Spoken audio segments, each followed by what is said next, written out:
Hello friends, welcome to our channel. आज हम class 10 का यहाँ पे साइंस का जो है वो एक सेट डिस्कस करने वाले हैं। और ये जो सेट होगा इसमें 30 क्वेश्चंस होंगे। 30 एमसीक्यू होगा, एमसीक्यू बेस्ड क्वेश्चन होगा। लेकिन ये सारे 30 क्वेश्चंस का एमसीक्यू जो 30 क्वेश्चन होगा वो मोस्ट वीवीआई है, मतलब एग्ज़ाम पॉइंट ऑफ व्यू से बहुत ही ज़्यादा इम्पोर्टेंट है। इसलिए आप शुरू से लेकर अंतिम तक जो है वो जितने भी 30 क्वेश्चंस हैं उस 30 क्वेश्चन को एक एक करके ध्यान से देखेंगे। आपका इससे बहुत सारा क्वेश्चन जो है वो डायरेक्टली एग्ज़ाम में आएगा, या फिर इससे बेस्ट जो क्वेश्चन है, इसी पैटर्न के बेस्ट क्वेश्चन जो है वो डायरेक्ट आपको एग्ज़ाम में देखने को मिलेगा।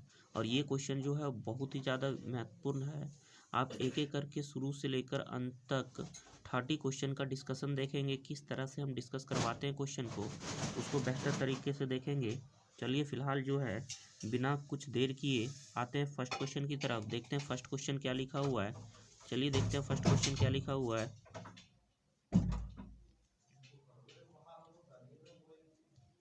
चलिए, लिखा हुआ है समतल दर्पण की फोकस दूरी क्या होती है। तो समतल दर्पण की फोकस दूरी का बात करें तो समतल दर्पण का फोकस दूरी आप चैप्टर में पढ़े होंगे कि क्या होता है, अनंत होता है। तो ऑप्शन नंबर बी में ही दिया हुआ है, यही इसका राइट आंसर हो जाएगा।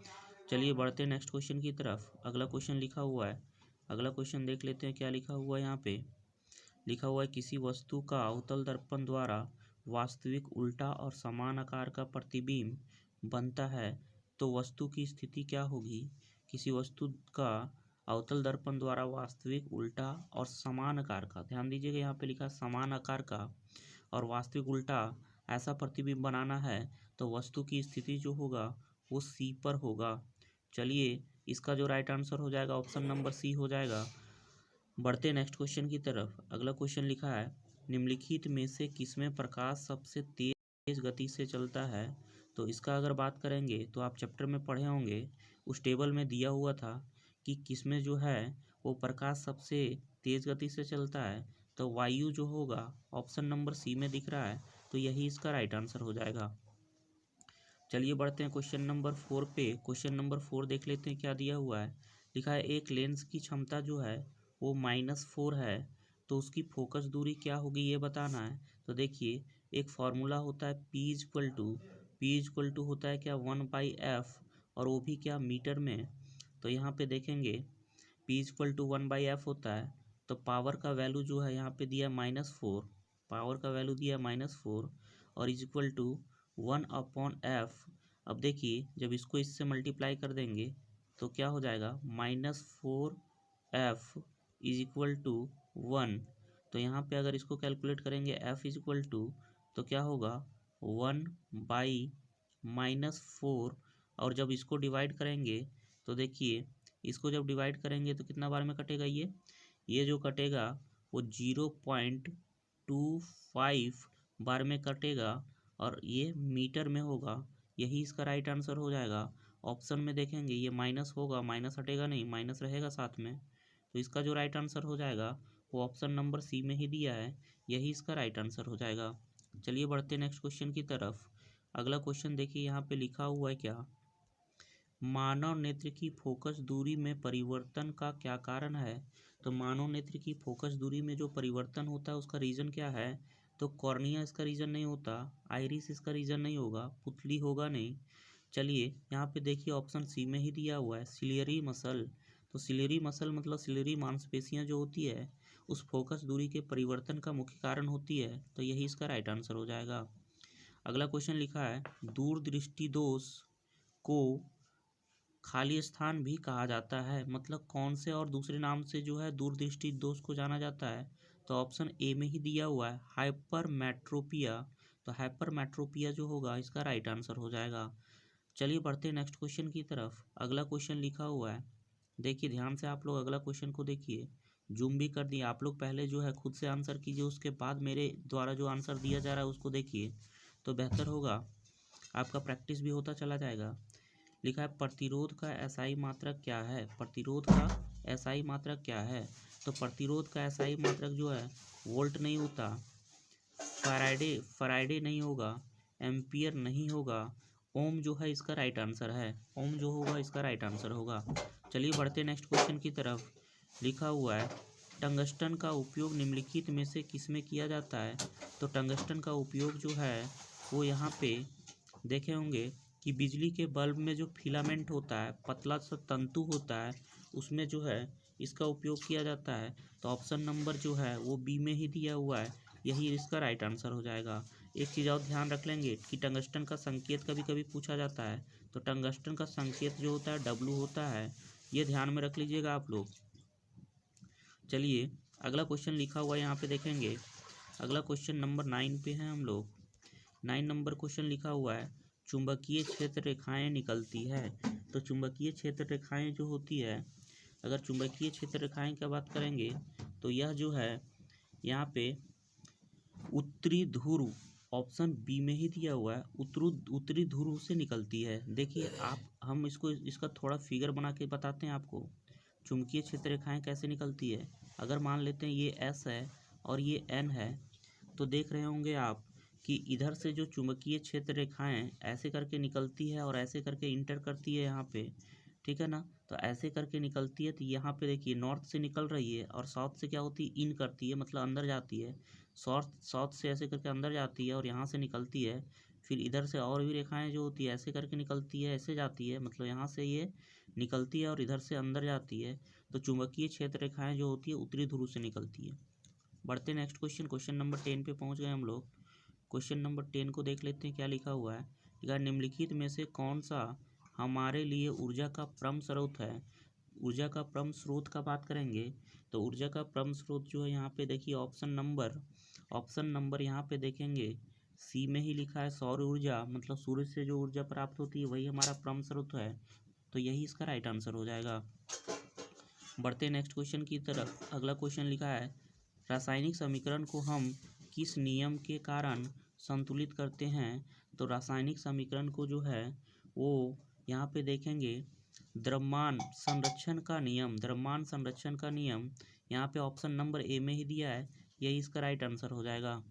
चलिए बढ़ते नेक्स्ट क्वेश्चन की तरफ। 12 नंबर क्वेश्चन पे पहुंच गए हम लोग। 12 नंबर क्वेश्चन देख लेते हैं। लिखा हुआ है Fe+CuSO4, तो यहाँ पे बन जाएगा Cu+Fe+SO4। ये किस प्रकार की अभिक्रिया है। तो यहाँ पे देखेंगे कि यह जो अभिक्रिया है वो विस्थापन अभिक्रिया है, क्योंकि देखिए Fe+CuSO4 था, लेकिन यहाँ पे क्या हो गया, Cu को हटा दिया गया और Fe जो है वो SO4 के साथ जुड़ गया, तो यहाँ पे Cu जो है विस्थापित हो गया, इसलिए यह विस्थापन अभिक्रिया है। अच्छा, Cu विस्थापित क्यों हो गया, क्योंकि जो अभिक्रिया में अगर देखेंगे रिएक्टिविटी सीरीज में है ना, तो रिएक्टिविटी सीरीज में जो होता है वो Cu जो होता है फेरस से नीचे होता है, Cu जो होता है आयरन से नीचे होता है, इसलिए Cu को क्या कर दिया गया, विस्थापित कर दिया गया। Fe जो है वो ज़्यादा रिएक्टिव होता है, Fe जो है उसका जगह ले लिया। चलिए बढ़ते नेक्स्ट क्वेश्चन की तरफ। अगला क्वेश्चन 13 नंबर लिखा है H+ आयन की सांद्रता किस पदार्थ से सबसे अधिक होगी। तो H+ आयन की जो सांद्रता होगी किस पदार्थ में सबसे अधिक होगी। तो H+ सांद्रता होने का मतलब H+ जो होता है वो अम्ल में होता है, तो सबसे ज़्यादा H+ होना मतलब सबसे ज़्यादा अम्लीय होना, तो सबसे ज़्यादा अम्लीय जो होगा यहाँ पे देखेंगे जठर रस, ऑप्शन ए में ही दिया है। देखिए मोस्ट VVI क्वेश्चन है, सभी बहुत ज़्यादा इंपॉर्टेंट है, इसलिए बिना देखे जो है स्किप नहीं करिएगा वीडियो, नहीं तो देखिए आपका इसमें से बहुत जो मार्क्स है वो आने वाला है। डायरेक्ट क्वेश्चन जो एग्जाम में आएगा वो आपका छूट जाएगा, इसलिए आप 40 नंबर पे अब देखिए 40 नंबर देखिए क्या लिखा हुआ है।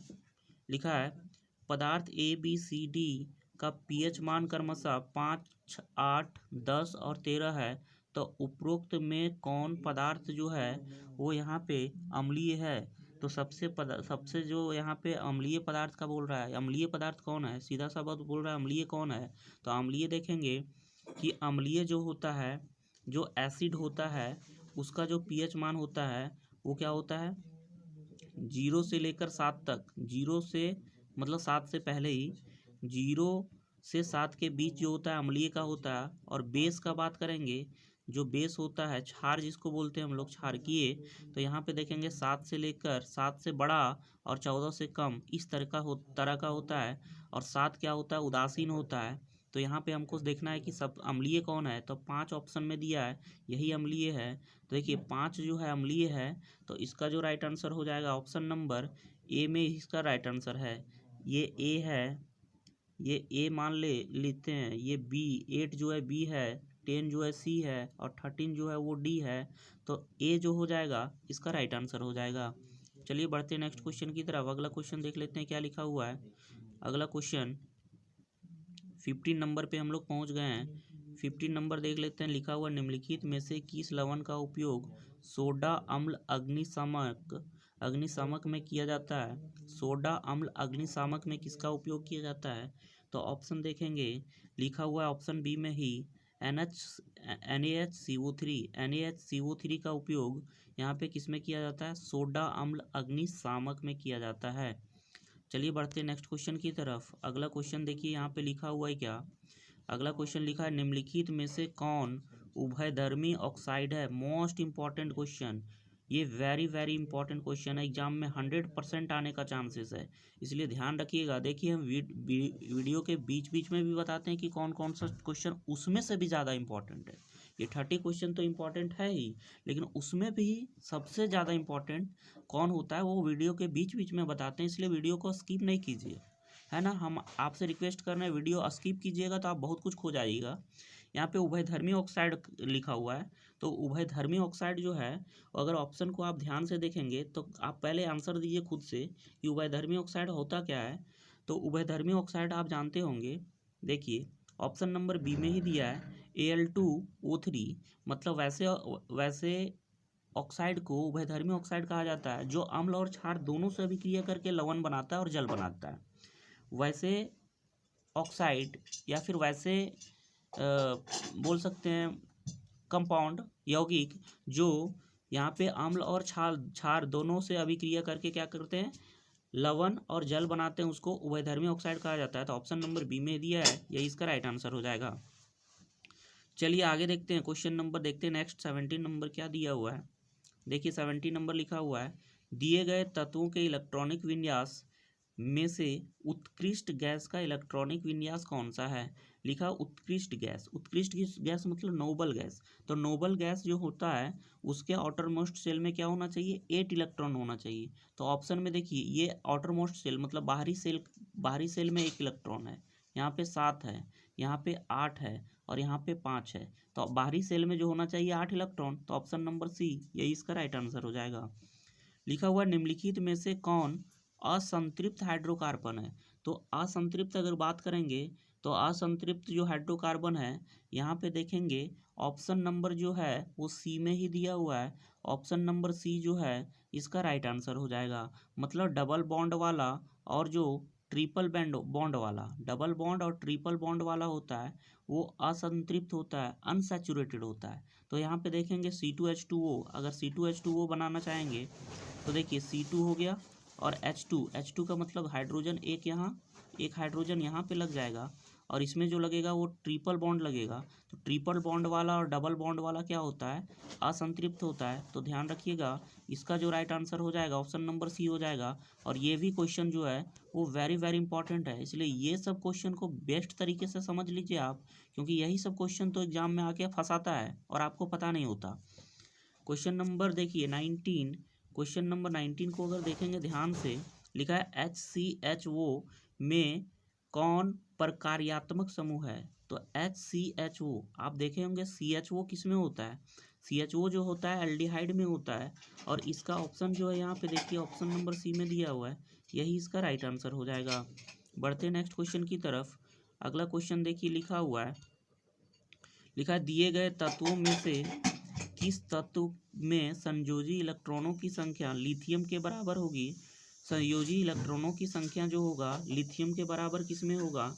अगर ऑप्शन देखेंगे तो लिथियम हाइड्रोजन हीलियम लिथियम। तो संयोजी इलेक्ट्रॉन जो होगा, जैसे अगर लिथियम का बात करेंगे तो पहले सेल में 2 इलेक्ट्रॉन होगा, दूसरे में क्या होगा 1 इलेक्ट्रॉन होगा। मीन्स लिथियम में क्या होता है लिथियम का एटॉमिक नंबर 3 होता है, परमाणु संख्या 3 होता है।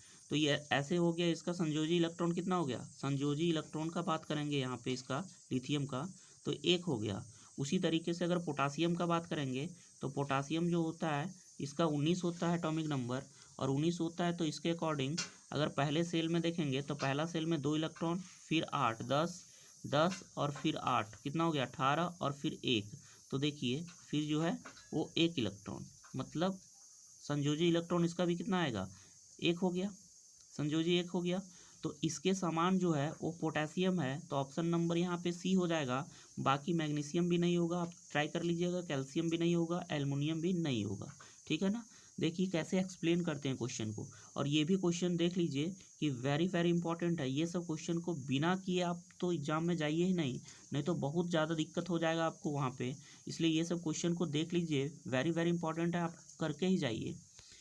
चलिए अगला क्वेश्चन देख लेते हैं। यहाँ पे लिखा हुआ है, अगला क्वेश्चन लिखा है अमीबा में किस प्रकार का पोषण होता है। तो अमीबा में जो है अगर ऑप्शन देखेंगे तो देखिए परजीवी पोषण नहीं होता, स्वपोषी होता ही नहीं है, मृतजीवी होता ही नहीं है, प्राणी समभोजी पोषण होता है ना। ये इसका राइट आंसर हो जाएगा। बढ़ते नेक्स्ट क्वेश्चन की तरफ। लिखा है श्वसन प्रक्रम में ग्लूकोज से पायरुवेट का विखंडन कहाँ होता है। तो पायरुवेट का विखंडन जो होता है यहाँ पे कोशिका द्रव में होता है, कोशिका द्रव में होता है, तो यही इसका राइट आंसर हो जाएगा। चलिए बढ़ते हैं नेक्स्ट क्वेश्चन की तरफ। क्वेश्चन नंबर यहाँ पे देखेंगे 23 नंबर क्वेश्चन को देखते हैं। अगला क्वेश्चन देखिए, लिखा निम्नलिखित में से कौन सा हार्मोन शरीर वृद्धि के लिए उपचायक का नियमन करती है। निम्नलिखित में से कौन सा हार्मोन शरीर की वृद्धि के लिए उपचायक का नियमन करती है। तो इसका ऑप्शन देखेंगे 23 का जो है वृद्धि हार्मोन ये होगा नहीं, इंसुलिन होगा नहीं, टेस्टोस्टेरोन होगा नहीं, थायरॉक्सिन जो होगा यही इसका राइट आंसर हो जाएगा। मतलब ये शरीर वृद्धि के लिए जो होता है उपचायक का नियमन करती है। बढ़ते नेक्स्ट क्वेश्चन की तरफ। अगला क्वेश्चन जो लिखा हुआ है वो देख लेते हैं क्या लिखा हुआ है। मानव में सभी अनैच्छिक क्रियाओं का नियंत्रण कहाँ से होता है। तो मानव में सभी अनैच्छिक क्रियाएं जो होती है उसका जो नियमन होता है वो देखिए ऑप्शन में लिखा हुआ है परमस्तिष्क नहीं होगा, यहाँ पे मध्य मस्तिष्क ये भी नहीं होगा, हाइपोथैलेमस नहीं होगा, मेडुला जो हो जाएगा ऑप्शन डी में दिया है, यही इसका राइट आंसर हो जाएगा। चलिए बढ़ते नेक्स्ट क्वेश्चन की तरफ। देखिए ये दोनों क्वेश्चन जो था वो वेरी वेरी इंपॉर्टेंट था, इसलिए इसको भी आप लोग करके ही जाइएगा। ये मोस्ट इंपॉर्टेंट आपको एग्जाम में देखने को ही मिलेगा, इसलिए आप ये सब क्वेश्चन को विदाउट देखे नहीं जाइएगा तो नहीं जाइएगा, ये मेरा आपसे रिक्वेस्ट है। चलिए अगला क्वेश्चन देख लेते हैं। अगला क्वेश्चन जो लिखा हुआ है देखिए, नेक्स्ट क्वेश्चन लिखा हुआ है, आप नेक्स्ट क्वेश्चन को देखिए 25 नंबर। दिए गए चित्र किस प्रकार के जनन को प्रदर्शित करता है। देखिए ये भी क्वेश्चन जो है वो चित्र वाला एक क्वेश्चन आएगा, इसलिए ये इम्पॉर्टेंट होता है। चित्र वाला जितना भी क्वेश्चन होता है उसको आप देख कर ही जाइए, और उसमें से ये क्वेश्चन इंपॉर्टेंट है। लिखा हुआ है यहाँ पे चित्र में जो दिया हुआ है कौन सा जनन है। तो ऑप्शन देखिए विखंडन का ये नहीं चित्र है, ये देखिए खंडन का भी चित्र नहीं है, पुनरुद्ध भवन ये जो होता है यही इसका राइट आंसर होगा, और इसी का ये चित्र है, तो ये इसका राइट आंसर है। लिखा है मनुष्य में निषेचन कहाँ होता है। तो मनुष्य में निषेचन, देखिए ये क्वेश्चन भी वेरी वेरी इंपॉर्टेंट है, इसलिए ये सब क्वेश्चन को बिना देखे नहीं जाइए, बहुत इंपॉर्टेंट है। मनुष्य में निषेचन जो होता है अगर बात करेंगे यहाँ पे अंडवाहिनी, तो यही इसका राइट आंसर हो जाएगा। बढ़ते हैं नेक्स्ट क्वेश्चन की तरफ। अगला क्वेश्चन देख लीजिए आप लोग, पहले आप लोग खुद से आंसर दीजिए, उसके बाद मेरे द्वारा जो बताया जा रहा है उसका आंसर है वो देख मैच कर लीजिए। लिखा है किसी जीव में कोई गुण प्रभावित होता है, किसी जीव में कोई गुण जो है वो प्रभावित होता है। तो यहाँ पे इसका ऑप्शन जो हो जाएगा अगर देखेंगे तो ऑप्शन में लिखा हुआ है केवल पिता के डीएनए से, तो ये तो बात गलत है। केवल माता के डीएनए से, ये भी गलत है। पिता और माता दोनों के डीएनए से, तो ये इसका राइट आंसर हो जाएगा। चलिए बढ़ते नेक्स्ट क्वेश्चन की तरफ। अगला क्वेश्चन जो है वो 28 की तरफ पहुंच चुके हैं हम लोग। 28 देखिए लिखा हुआ नाभिकीय विद्युत संयंत्र संयंत्र में किस प्रकार की प्रक्रिया से ऊर्जा विमुक्त होती है या फिर ऊर्जा मुक्त होती है। तो यहाँ पे देखेंगे 28 का जो होगा, 28 का आंसर अगर हम देखेंगे तो देखिए यहाँ पे लिखा हुआ है नाभिकीय विद्युत संयंत्र। तो नाभिकीय विद्युत संयंत्र कहने से ही ये इंडिकेट कर रहा है कि यहाँ पे जो होगा वो नाभिकीय संलयन तो होगा नहीं। संलयन में क्या होगा, एनर्जी रिक्वायर्ड होता है, एनर्जी ज़रूरत होता है। लेकिन नाभिकीय विखंडन में क्या होता है, नाभिकीय विखंडन में एनर्जी निकलता है, ऊर्जा निकलता है। तो यही इसका राइट आंसर हो जाएगा। यहाँ पे लिखा है ऊर्जा मुक्त होता है, तो ऊर्जा मुक्त होना, निकलना ऊर्जा, ठीक है ना। बढ़ते नेक्स्ट क्वेश्चन की तरफ। अगला क्वेश्चन हम लोग पहुंच गए 29 नंबर। आज के क्वेश्चन का आज का क्वेश्चन जो ये 29 दिख रहा है आपको, ये आज के सेट का सेकंड लास्ट क्वेश्चन है। चलिए इस क्वेश्चन को देख लेते हैं। लिखा है हरे पौधों की पत्तियां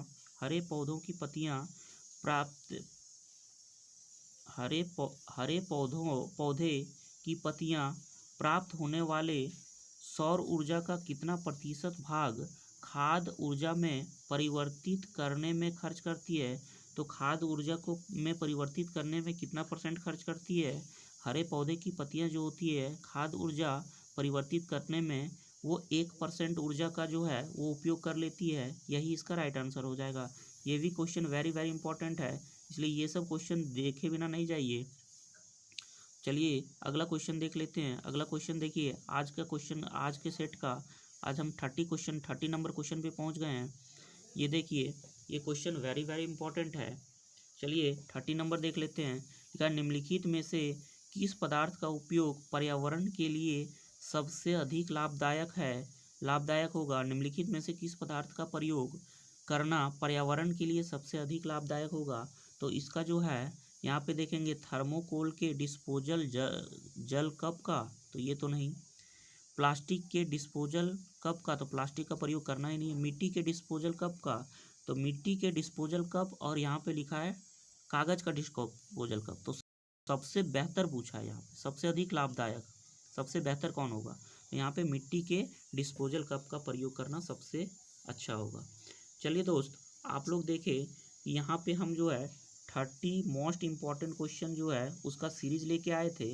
यहाँ पे देखें कि कितना इंपॉर्टेंट क्वेश्चन। आप खुद पहले वीडियो को अंत तक देख लीजिए शुरू से, आप उसके बाद खुद ही बताइए कि क्वेश्चन इंपॉर्टेंट था कि नहीं। तो ये क्वेश्चन इतना इंपॉर्टेंट है कि डायरेक्ट इससे आपको एग्जाम में क्वेश्चन देखने को मिलेगा।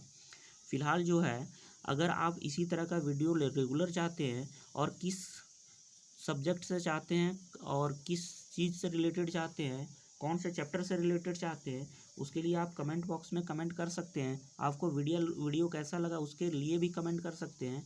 और इसके लिए अगर आपको वीडियो डेली चाहिए और इसी तरीके से जिस तरह से हम मेहनत कर रहे हैं वो आपको एग्ज़ाम तक ऐसे ही, अगर आप ऐसे हमारे वीडियो में बने रहेंगे तो आपका 100% गारंटी है कि आपका जो है मार्क्स वो बेहतर होने से कोई नहीं रोक सकेगा। हम जैसे जैसे बस करवाते जाते हैं वैसे वैसे आप करते जाइए।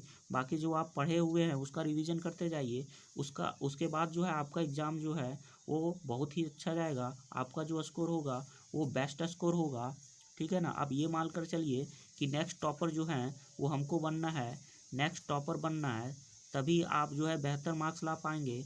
और फिलहाल इस तरह का वीडियो अगर चाहते हैं तो हमारे सपोर्ट के लिए आप जो है लाइक शेयर सब्सक्राइब करना ना भूलें, आप अपने दोस्तों को बताना ना भूलें। और फिलहाल मिलते हैं, इस वीडियो को देखने के लिए धन्यवाद। फिलहाल मिलते हैं नेक्स्ट वीडियो में। चलिए आप जो है कमेंट करते रहिए कि किस तरह का वीडियो चाहिए, क्या चाहिए। आप बाकी वीडियो से जुड़े रहिए, हम आपके लिए वीडियो लाते ही रहेंगे, ये वादा है मेरा। फिलहाल के लिए धन्यवाद, थैंक यू।